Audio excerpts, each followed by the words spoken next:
आज के हमारे टॉप 10 क्वेश्चंस हैं। OPEC established in year 10 September 1960, 25 September 1960, 19 September 1960, 11 September 1960। तो ओपेक कब इस्टेब्लिश हुआ था? तो इसका सही आंसर है ऑप्शन ए 10 सितंबर 1960। नेक्स्ट, निम्न में से कौन सा युग्म प्रत्यक्ष कर है? ऑप्शन ए उत्पादन शुल्क और संपत्ति कर, सेवा कर, आयकर, संपत्ति कर, आयकर, उत्पादन शुल्क और सेवा कर। निम्न में से कौन सा युग्म प्रत्यक्ष कर है? तो इसका सही जवाब है संपत्ति कर और आयकर। Option C is the right answer.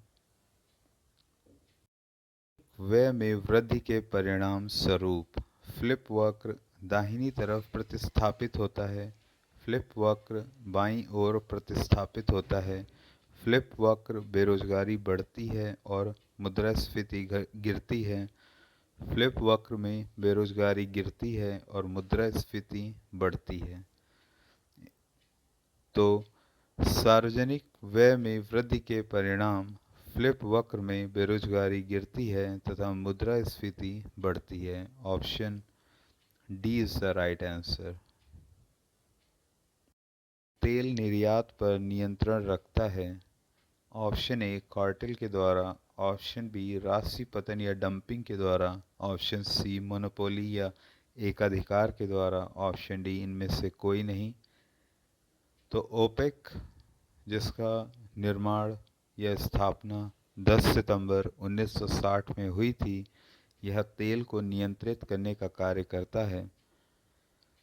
यह कार्टेल के द्वारा, ऑप्शन ए कार्टेल के द्वारा तेल का निर्यात का नियंत्रण करता है। Option A is the right answer. परिवर्तनशील अनुपातों का नियम अस्तित्व में आता है जब केवल दो परिवर्तनशील साधन हों, एक स्थिर साधन और एक परिवर्तित साधन हो, सभी साधन परिवर्तनशील हों, परिवर्तनशील साधन कम उपज देते हों। तो परिवर्तनशील अनुपातों का नियम अस्तित्व में तब आता है जब ऑप्शन बी एक स्थिर साधन और एक परिवर्तित साधन हो। Option B is the right answer. ऊर्जा उत्पादन में सर्वाधिक अंश है? ऑप्शन ए जल ऊर्जा, ऑप्शन बी ताप ऊर्जा, ऑप्शन सी सौर ऊर्जा, ऑप्शन डी परमाणु ऊर्जा। भारत में ऊर्जा उत्पादन में सर्वाधिक अंश है? ऑप्शन बी ताप ऊर्जा का। ऑप्शन बी ताप ऊर्जा। नकारात्मक साख नियंत्रण का एक उपाय है? ऑप्शन ए नैतिक दबाव, ऑप्शन बी उपभोक्ता साख का नियमन, ऑप्शन सी प्रचार, ऑप्शन डी बैंक दर। तो परिमाणात्मक साख नियंत्रण का एक उपाय है ऑप्शन डी बैंक दर। Option D is the right answer.